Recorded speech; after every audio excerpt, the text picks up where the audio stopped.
hello my friends. Make sure to like, comment, subscribe, and turn on notifications so I can be with you forever. So today, I'm going to be doing a live tutorial video on how to improvise on the piano. And I'm keeping it live, so I don't really get many viewers in these usually, but if anyone stops by and they have any questions they want to ask, feel free to do so. And it's just going to be, impromptu, just talking about what I know, how I started off, and how I progressed to become more proficient in understanding, jazz theory, I guess. But really what it comes down to starting off is really understanding what the actual point is of improvisation, which I think a lot of people don't really care about. They kind of focus on a lot of technical aspects.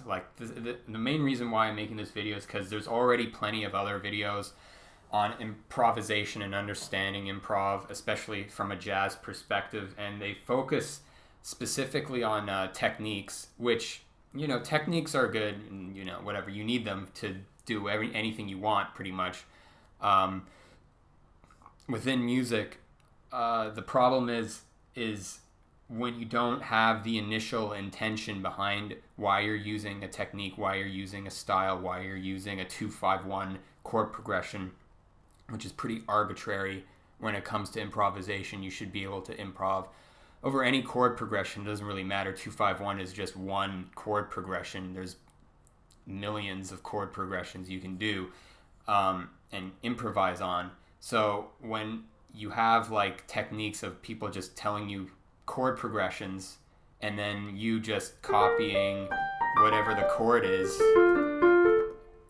you're not really getting much out of that. Personally, you're just kind of copying preset parameters of what improvisation is, when you're just kind of like an AI system at that point. And I think the real aspect of what improvisation is you are having a conversation with yourself, right? And I think that's what's important to understand with any instrument, especially if you're jamming with a group of people in a band, which if you're improvising on piano, alone in your bedroom, you don't really have the luxury of doing that, which is kind of why getting into producing was kind of really helpful for me, because you can sort of create tracks. That's pretty much what I started off with. I was just creating loops of a bass line and some drums and a couple chord progressions, and then I would just improvise over it in a pentatonic scale. And that's really where I would start off with. Don't even think about chord progressions. Don't even think about the circle of fifths or any of that stuff. Leave that till after you've really grasped a solid foundation and understanding the pentatonic scale. And this is very much considered a very beginner's concept, understanding pentatonics. If you don't really know what a pentatonic is, if you're just completely new to music, that's okay. The pentatonic scale is basically a 5-note scale. It's basically the black keys on the keyboard, but I wouldn't recommend starting off just using the black keys. Not to say that you can't do that, but it's better to utilize scales that incorporate both the white and black keys, just so you become more familiar with the instrument. And as you progress, you can pretty much improvise with all 12 keys seamlessly. And I'm not thinking about what chords I'm playing right now. You know what I mean? I couldn't tell you what I just played. But when you constantly practice, especially the fundamentals, which is the pentatonic scale, and you constantly tune into that, and you're constantly trying to make something, sound good, sound pretty, something that you can understand or connect with. I think that's what's important. When you're playing, you want to be able to play something where it feels right to you, right? And this comes with a lot of honesty, obviously, right? If you're not really honest with yourself and you just kind of just start banging on the piano and convince yourself, oh, that sounds good, even though you know it doesn't sound good, it's not right, you're not going to get far, obviously. You're just going to sound like shit.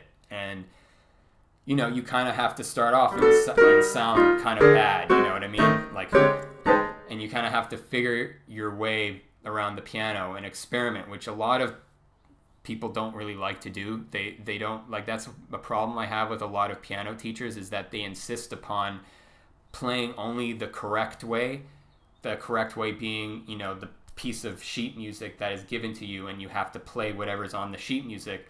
And what that trains you to do is that you aren't actually engaging yourself with the instrument. You're not expressing yourself ever. All you're doing is you're copying someone else's piece of music. It's pretty simple, right?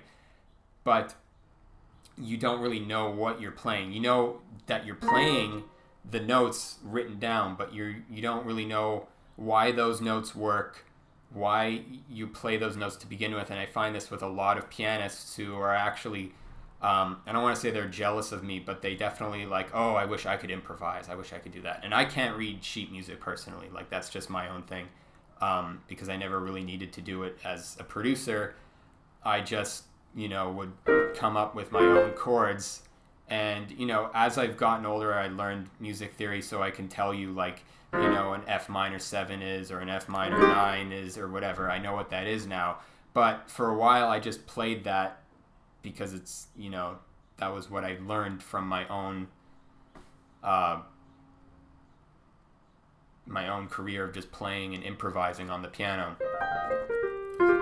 So now that we have that straightened out, we go back into the pentatonic. So how I would start usually is, the way I started actually was on a laptop in Garageband. I mean, I've been playing piano before that, but I never really improvised or started improvising until I actually just, stopped taking piano lessons to begin with and just, started fucking around on the piano, which is what you really need to do. Even if it sounds bad, just keep learning from that. If it sounds bad, tell yourself why it's bad and, try to remember. And, learn music theory on YouTube, wherever. This isn't really a place to learn, specific cool chord changes to make yourself sound cool so you can be like a one-trick pony. This isn't that kind of video. This is more of a starting block for people who maybe are kind of fed up with a lot of YouTubers that kind of just dish out like jazz tricks and techniques that you copy and then you become good at, and then I don't know, it's a very ingenuine way to learn music, I find, if you're trying to do it from an honest place of a way of actually expressing yourself, to just learn tricks and techniques that other people did and just copy them and then, just do that to do what? To impress friends at a party, pretty much. That's pretty much what you're good at, which I think there's more to improvisation than just figuring out tricks, which, I don't think it's necessarily wrong. They're just part of your toolbox as a musician. Anyway, I'm going on a tangent here. So let's start off here. I started off on GarageBand on like my laptop keyboard, and all I really had room for was like a C minor scale, because I wanted a minor sound, like a minor scale sound, but I didn't actually have enough room on the laptop keyboard to do A minor, which would have been a normal first key that you would go to, because it's, all the white keys, which everyone sort of gravitates towards because they think it's easier, which isn't necessarily the case. But I started off with C minor, and you figure out what the pentatonic scale is. So the one I started off with was, C, E flat, F, G, B flat. So that pentatonic scale with C as the root, and I would have, drum beat over it, and I would start doing like a line.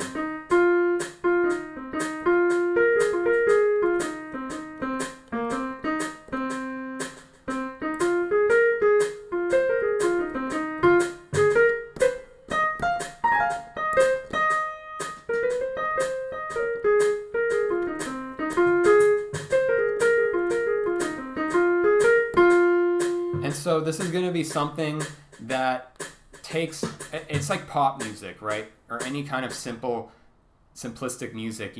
On the surface, it seems very easy to make. It seems very easy to play a pentatonic scale. It's not complex like, John Coltrane or Charlie Parker or like Beethoven or whoever the fuck. It's very simple, and people are turned off by that, and they want to know like the expert stuff. They want to go deep into like the real jazz, and you just take your time understanding the nuances of just melody and also harmony, because you can add in chords. Even with a pentatonic scale, you can come up with interesting stuff.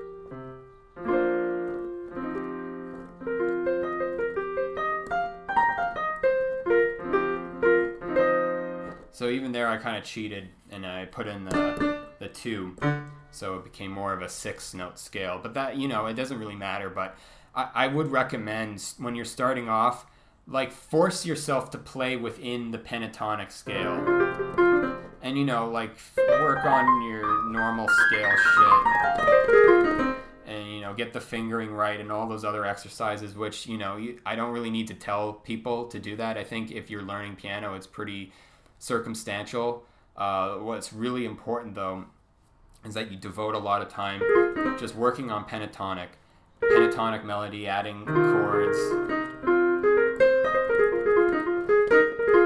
just making that sound efficient. And you're only really going to get that just by practice, and and that's what's going to help you develop your own style. And like I said, it's an expression of the soul, expression of yourself, expression of God, however you want to understand that concept. At the end of the day, music is spiritual. All of great music that's ever existed is all rooted in religion and spirituality and spiritual rituals. It's just, you can't separate the two. And I find there's a lot of separation recently with a lot of these like new pseudo, I don't want to say pseudo intellectual because it's not, kind of unfair, but people who just kind of want to be atheist and make music solely about a scientific process, that the only reason why it works is because of mathematical combinations. And we all know that within math there are transcendent numbers, and there is a lot of aspects of math that are transcendent from just physical concrete intervals. Even things like tuning the piano to 432 hertz, you don't really know if that's actually the perfect interval. It's probably like 432.367845, whatever. It could go on infinitely. And the same thing with like equal temperament versus Pythagorean temperament. I don't know if any of you know what that is, but it's basically like how the intervals between the notes are tuned. There's all kinds of things that you can get carried away with, but at the end of the day, if it sounds good, it sounds good. And that's really what's all important. Getting caught up in the theory, in the math, you're just going to get lost. And I find a lot of people, a lot of music professionals who get so deep into the technicals, and they start coming up with, they start going in with, sorry, I lost my train of thought here. They go in trying to master these technical aspects, and it just ends up sounding really cold and mechanical, and there's no real way to connect with it other than by the fact that they put together these math equations. It's the same thing with microtonal music. I've heard some microtonal music where they like just string together these algorithms, and it's like, yeah, okay, like it's mathematical and it makes sense on a piece of paper, but musically it just sounds like shit. And that's just what it is. I don't hear anything within that that's particularly interesting. And part of the reason is because it's just completely separated from the real context of music, which is a spiritual connection. And if you take that aspect out of it, take out the aspect of God and religion and everything, and you just make it just about math, then you're not really doing it for the right reasons anymore. You're just doing it to, I guess, prove that you exist in a material form, because music isn't material. Music is transcendent. It's kind of all over the place. It doesn't really make sense. So anyway, I just want to bring that up. Someone's asking, and I know it's a stupid question, but how do you know what chords go into a scale? Is it just a matter of the notes fitting the scale, or can you go outside of it? So that's a good question. I don't think it's that complicated to answer, though. I mean, if you like take a look at like the C scale, you have 7 possible chords, and like the basic aspect here is like, so you have C major, D minor, E minor, F major, G major, A minor, and B minor diminished, right? So those are the 7 basic chords that you have going on there. And yeah, I mean, like that goes for every single scale too. You know, if you have a D major, you know, you have a D chord, an E minor chord, F sharp major, G major, A major, B minor, and finally sorry, no, that's wrong. C sharp diminished. Anyway, so like every scale has the 7 basic chords, and then from that you can expand on it. So let's get into, like, it's a little bit more advanced, but we'll go into it anyway. So let's take C major. I'm playing in pentatonic, and Jacob Collier actually said this, and honestly I find him a bit annoying, but I think he's really valuable in terms of learning a lot of music theory, especially just as a teacher. But one of the things that he said is that there's no such thing as a wrong chord, and that's actually kind of true, especially when you're going at it from pentatonic melodies. You can pretty much play any kind of chord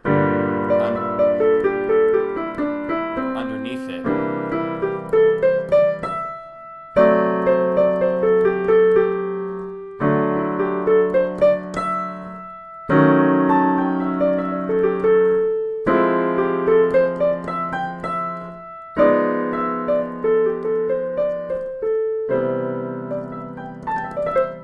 So, you know, that's why it's important to stick with pentatonics, because it's always at the foundation of everything you're playing musically. It's always the simplest aspects that are going to be driving the music forward, right? It's like with any dance song, what's driving it? Yeah, you can have tons of melodies and harmonies and scales and chords and all this other shit, but at the end of the day, it's just that drum beat, you know, like of that 4 on the floor, like boom, boom, boom. That's what's driving the entire song. And the same thing goes with melody and improvisation. You could be having a lot of weird scales going on, but what's tying it together is this nice little simple melody on top. It's not really doing much,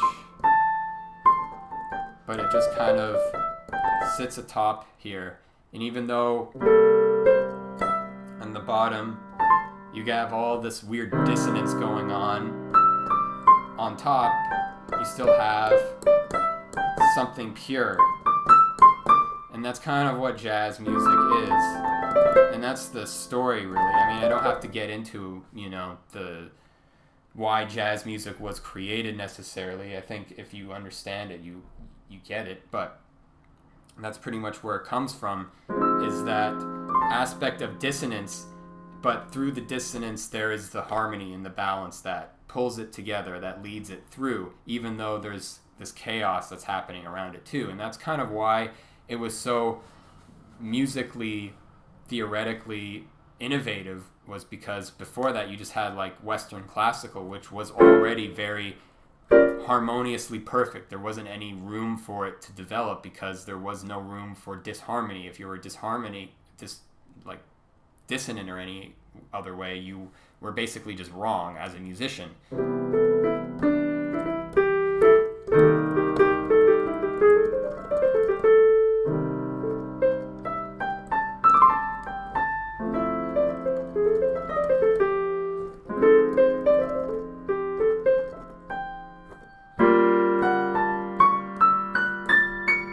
So that's another thing I just did there, which is using a diminished chord, something just dissonant pretty much, and then figuring out, let's say I'm playing this chord here. I'm not going to tell you what it is, it doesn't really matter, just something that's dissonant and off, because this is going to be leading to the next resolution.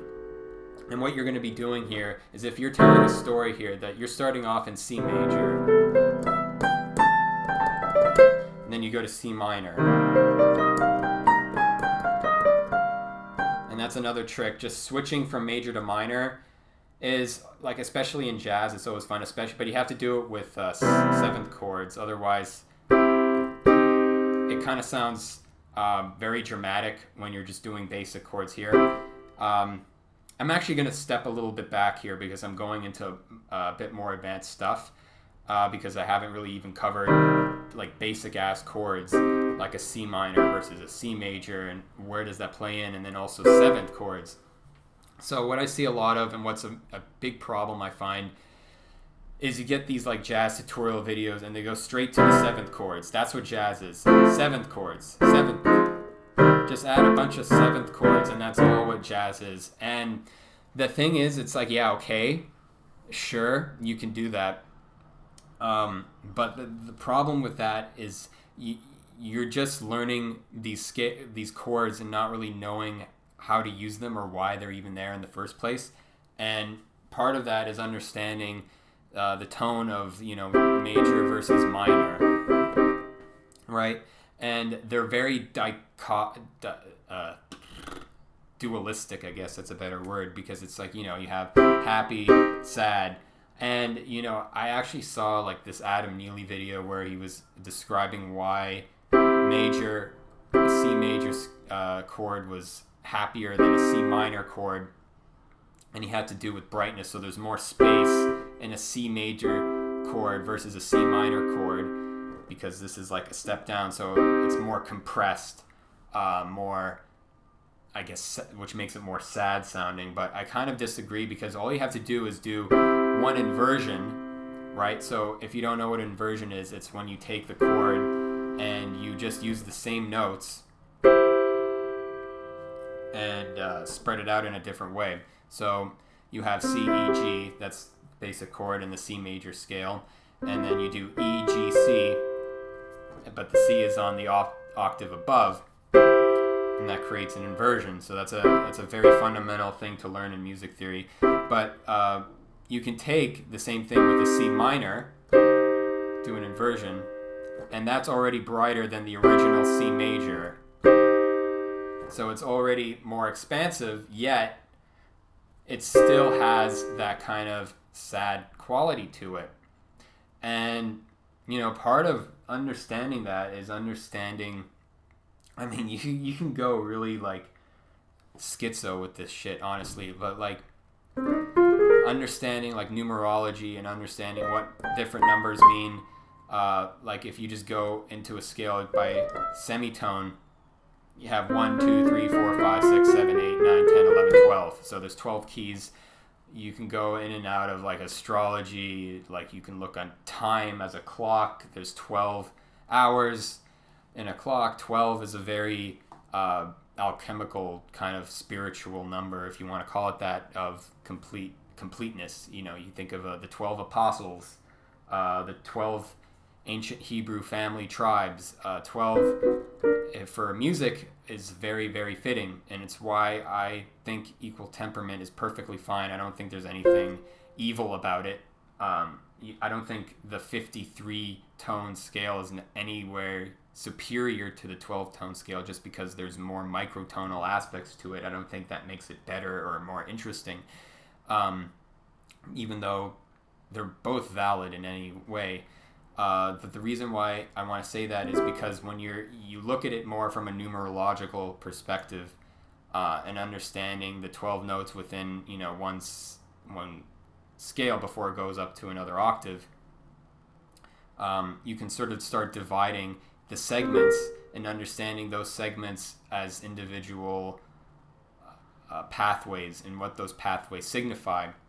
So if you think about C minor again, which would be like 1 5 8 compared to 1 4 8, you think about what those numbers represent. And I'm not going to get into numerology, but basically the number 4 is a lot more uncertain. It's a lot more chaotic. And the 5 is a lot neutral. It's a lot more stable. It's a lot more grounded. It's a lot more balanced, I would say. You think of America has 5 stars. A lot of country uses the 5-star pentagram is a big thing because it's a very stable, balanced, sees both sides number. The number 4 is a lot more chaotic and kind of unpredictable, and that's why a lot of sad music or tragic music is in minor, because it's unpredictable. You don't know what's happening. There's an edge to it. And whenever tragedy happens, sadness happens, it invokes that feeling of uncertainty and unfeeling, And number 8 is it's a very karmic number. Anyway, I don't need to go into numerology. It's not really what I'm here for. But the point is, understand that every chord and its progressions are combinations of different pathways, so to speak, from the original root note, which would be, let's say in this case, would be a C if we're in C minor or C major or whatever, or if I'm in a different mode. I couldn't tell you the names of the modes, honestly, but I know what they are, kind of.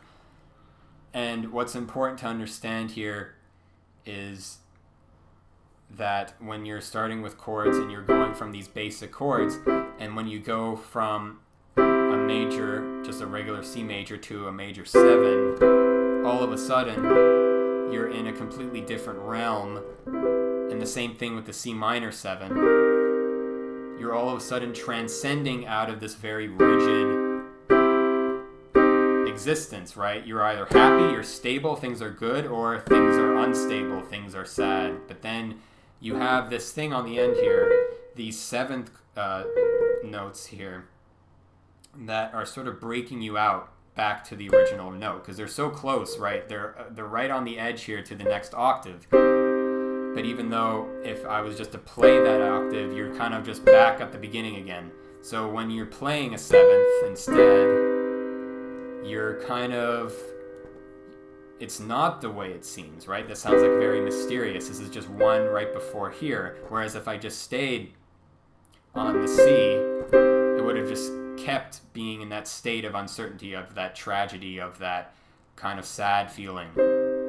But then you just move it down a little bit, and all of a sudden it's like, wait, there's a clue, there's a secret, there's a new path, there's a new way to get through this, right? And that's kind of the story here. And then or this one is a little bit more stable. It's a little bit, this is the way. This is where we're going now. It's like, yeah, it's sad, but there's a new option. And the same thing for if you're just stable, you're happy, things are going good for you. But if you add in that 7th right before, there's a little bit of, bittersweetness to this. You know what I mean? It's like things are good, but tomorrow maybe things will be different, right? So someone's asking, a year or so you uploaded a video about the history of modern music, or along those lines. I remember it was brilliant. Would you plan to re-upload it? If you're talking about Wave, a brief history of music, that's still up there. It's not on my main page. I replaced it with another video, but it's still up there. Just look up, I guess, Wave Wasex. You'll find it.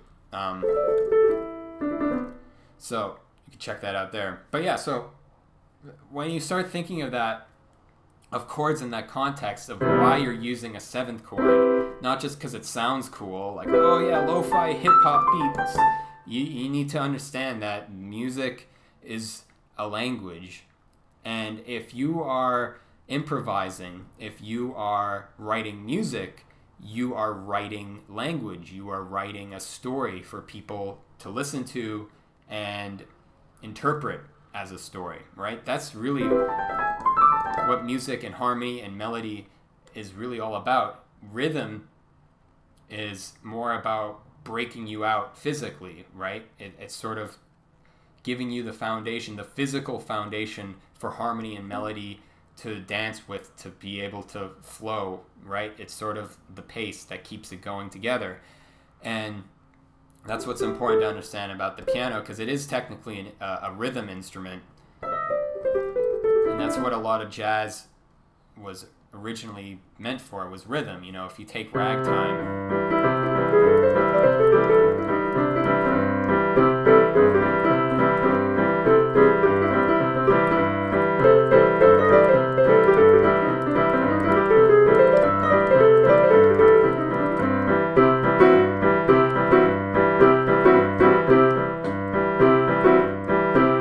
so this is another thing that I'm going to talk about, and this relates back to the numerological aspect here.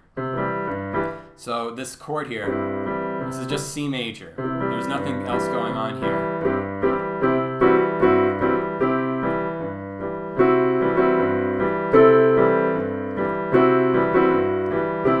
And what I'm doing is I'm doing a flatted fifth, and that's a big popular trope in a lot of jazz music, is using the flatted fifth, but knowing when to use it, because it's obviously, it's very dissonant sounding. It's considered a tritone, you know, and people call that the devil's music, which isn't actually true, but it does sound dissonant, and it's something that you kind of have to learn how to use properly, because a lot of people, especially amateurs, when they're improvising, they might just throw it in there and they don't know when to use it properly. And it's actually the Simpsons theme song uses it.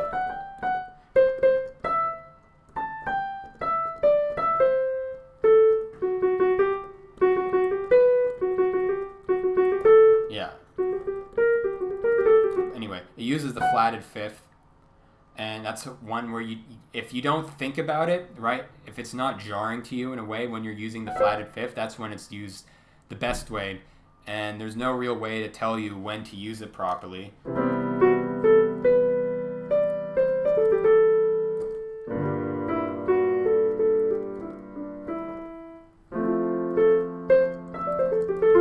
And when you do use it, it's an interesting aspect, because it is, if you think about the fifth, it's always the eighth semitoned note. So if you, like I said, if you go up by fifth, by semitone, it's 1, 2, 3, 4, 5, 6, 7, 8. If you go to the 8, that's a fifth. And the number 8 is considered a very like repressive, karmic, this is the way it is, right? There's no way to go back from the fifth, right? It's kind of like the finality of where things go. That's pretty much where it ends. And then, yeah, you can go up, but then you just revert back to the original starting point, right? So if you think about the final destination for any scale, doesn't matter what you're doing, it's always going to be the fifth.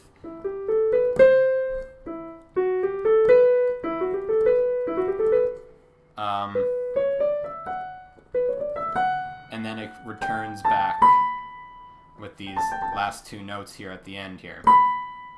So when you do a flatted fifth, it's like you're transcending again. You're not going to where the finality is, which is death, right? That's kind of where things go to die. That's traditionally the number 8 symbolizes death, but you're going to number 7, which is kind of a transcendent number, but you kind of have to figure out a way to get there properly, right? That's what's kind of cool about the flatted fifth. You can't just go there whenever you want, because otherwise it's going to sound demonic. You're kind of forcing it. It's not working properly. It kind of has to come.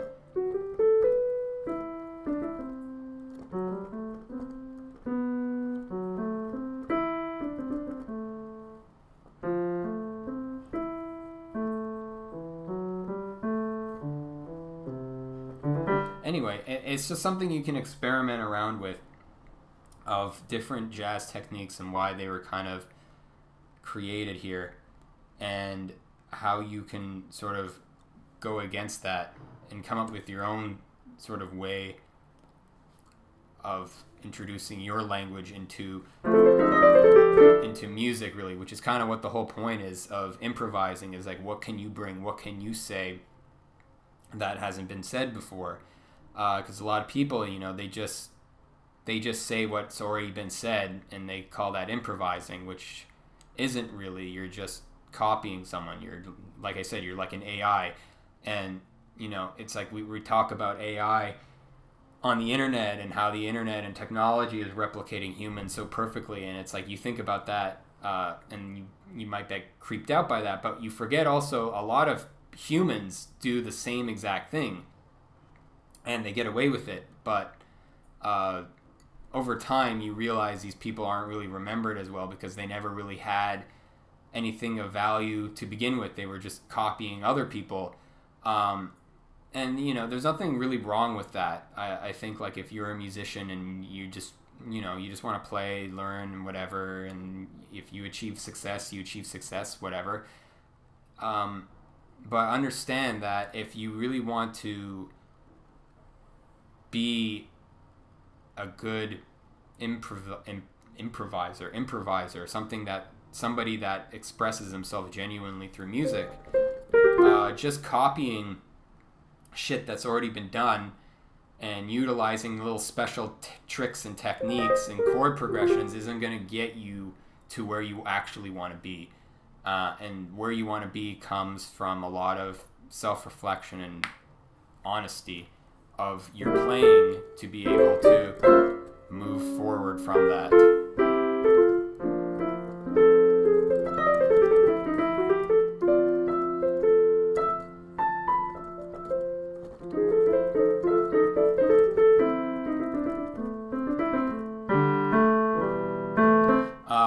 Let's go into other aspects here. So another thing that to think about also, this is just a very technical thing. I'm going to go back away from the spiritual whatever nonsense that I'm going off on, and just focus on something pretty easily technical. When you're improvising and you're playing different scales, it's important to remember that the melody should be rooted in the chord you're playing right here. So if this is F major 7, it's good to remain within the notes of that scale when you're playing the melody.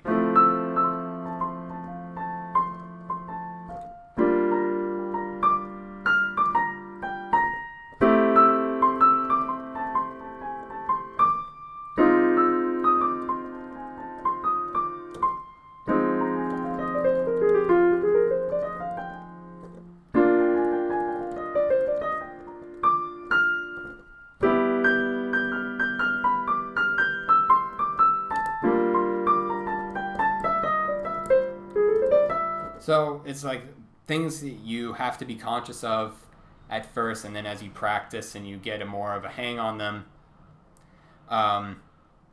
then you just kind of, it becomes more natural to you, and that's when you can really start truly expressing yourself and not really even thinking about what you're playing, and just using all 12 keys.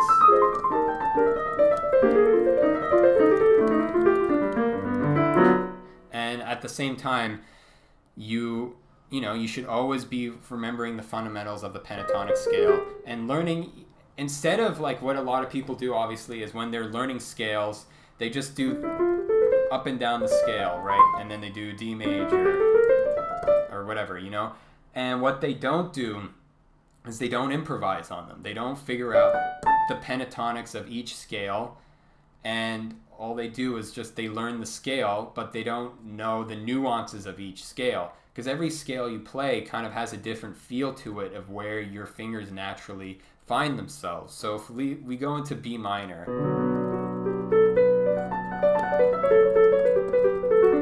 which is kind of a personal favorite of mine, because it just has a very kind of sad but romantic feeling to it. It's like it.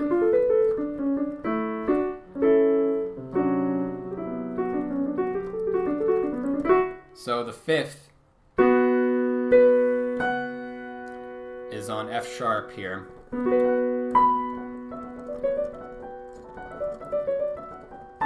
And you can see how if you have your fingers naturally positioned, you'll notice that you'll find yourself hitting the second and the fifth more frequently.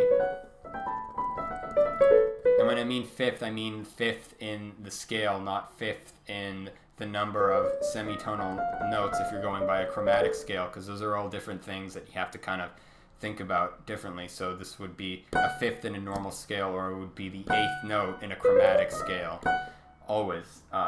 So I don't know, it's something you kind of can put in the back of your mind. You don't really have to be cognizant of it, but it's something to think about and understand. But yeah, so if you think about B minor and where your fingers will be for the black keys, it will be on the second and fifth.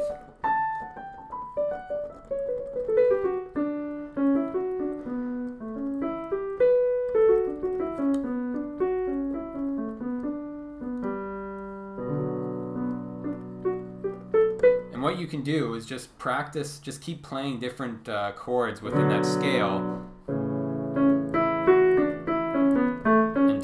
I said, just playing within that scale or that chord.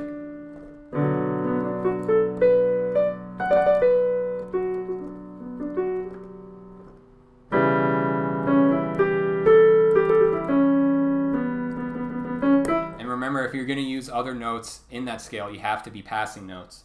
So let's go back to F major 7 again. So I used this D here, which isn't part of this chord, but it works as a passing note. However, if I was to end it on the D, it kind of sounds incomplete. It's like, where are you going with this? It kind of needs to go to a different place. So that's another thing about improvising, right? Is learning how to play off of your mistakes. So let's say you're playing along, you're playing in this scale, and then all of a sudden, you played the wrong note. You wanted to play an E, but instead you played this D here. So what you can do here is just switch to a D major. And then all of a sudden it works here again. Let's try it again.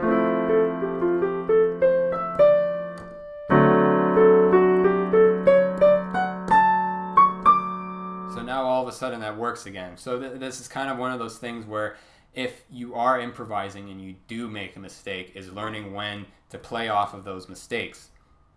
Because that's when you can change it up and you can use that chaos to your own advantage, because now it just sounds more interesting. Now it kind of sounds like you went off a beaten path, and it kind of showcases more of your talent as an improviser instead of just showing off of how good you are at the piano or whatever. So let's go into another subject. So blue notes, when you're playing like the flat notes and knowing when to play them so they sound good, that's an important thing to think about. So let's go into like a C major 7, just playing a normal pentatonic scale here.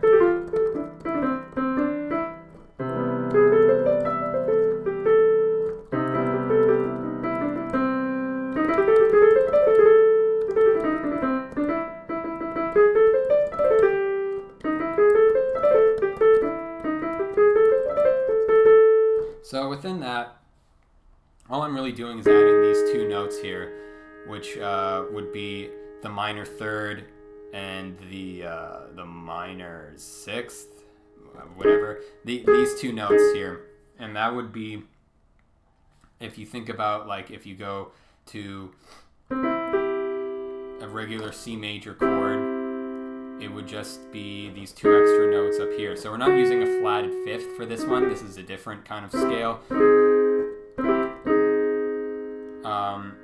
So this would be an equivalent to. So this would be a fifth for the G sharp scale. So you're just adding those two notes, and you can do that for any other scale too. And that will you can just add them as a passing note. You don't want to finish it. You don't want to finish any phrase you have on these notes, obviously, because it's going to sound dissonant and not really sound that good. Right? So it kind of you have to do it in passing.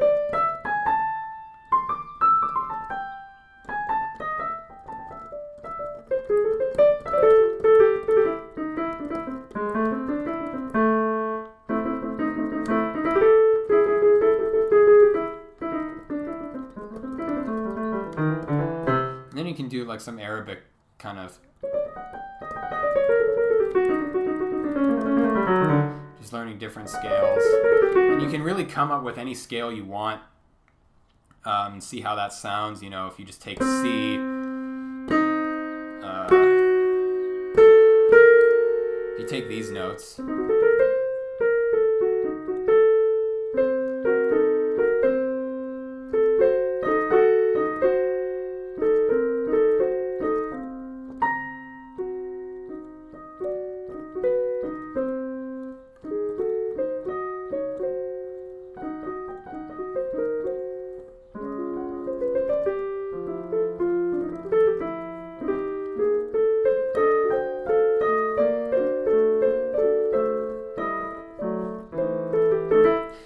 what you're learning when coming up with different chords, don't think of them from the perspective of like, oh, learn the C major 9 or whatever, the C major 9 diminished or whatever. Like, just play the piano and play random chords within a scale and see what they sound like. And just get a feel for what works in sequence to each other.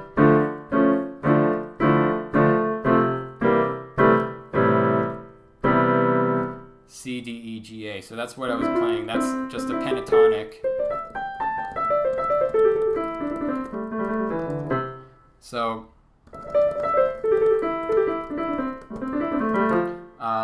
but yeah, anyway. So, that's pretty much all I really have to say about that. You can learn as many techniques as you want, but the fundamentals really are all about understanding a pentatonic scale and constructing melodies from that, and also constructing harmonies based around that. And understanding that the roots of all, where everything goes to live or die, is always within the first or the fifth of everything.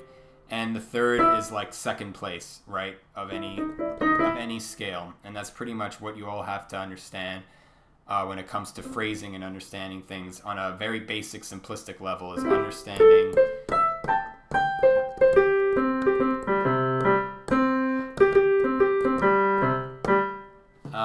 but yeah, that's about it. I'm going to leave it at that.